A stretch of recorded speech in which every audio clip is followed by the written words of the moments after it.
महाराष्ट्र लोकसेवा आयोगाच्या वतीने ऑक्टोबर 2023 मध्ये घेण्यात आलेल्या विक्रीकर निरीक्षक मुख्य परीक्षेत शिरोळ तालुक्यातील तेरवाड येथील धीरज बाळासाहेब ढाले यांनी मागासवर्गीयात महाराष्ट्र राज्यात प्रथम येण्याचा बहुमान मिळवला आहे।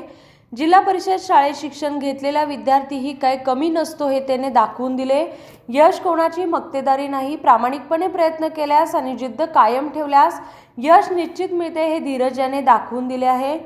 तेरवाड गावासारख्या ग्रामीण भागात मध्यमवर्गीय कुटुंबात जन्मलेल्या धीरजने विक्रीकर निरीक्षण परीक्षेत मागासवर्गीयात राज्यात प्रथम येऊन हम भी किसी से कम नहीं हे धीरजने दाखवून दिले। सुरुवातीपासूनच आपणही शासकीय सेवेत जाऊन अधिकारी होण्याचे स्वप्न उराशी बाळगले होते आणि याच अधिकारी होण्याच्या ध्येयाने धीरजला झपाटले होते।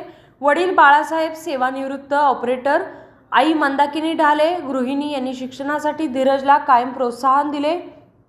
धीरजने प्राथमिक शिक्षण जिल्हा परिषदेच्या कुमार विद्या मंदिर तेरवाड तर माध्यमिक शिक्षण सीताबाई पटवर्धन हायस्कूल कुरुंदवाड येथे झाले। पदवीचे शिक्षण DKTE इचलकरंजी येथे केले। पदवीचे शिक्षण पूर्ण झाल्यानंतर भगीरथी IAS अकॅडमी पुणे येथे अभ्यास सुरू केला।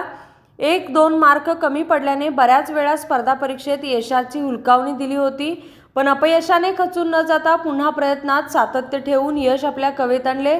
अभ्यास करताना अनावश्यक गोष्टीकडे जाणीवपूर्वक दुर्लक्ष करून आपल्या अभ्यासाकडे लक्ष केंद्रित केले। आई वडिलांच्या कष्टाची जाणीव ठेवून फक्त आपल्या ध्येयावर ठाम राहिला।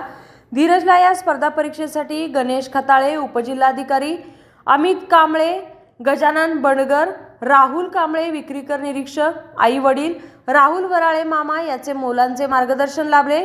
धीरज ढाले याचे विक्रीकर परीक्षक पदी निवड झाल्यानंतर ग्रामस्थांनी जल्लोषे करत त्याचे स्वागत केले।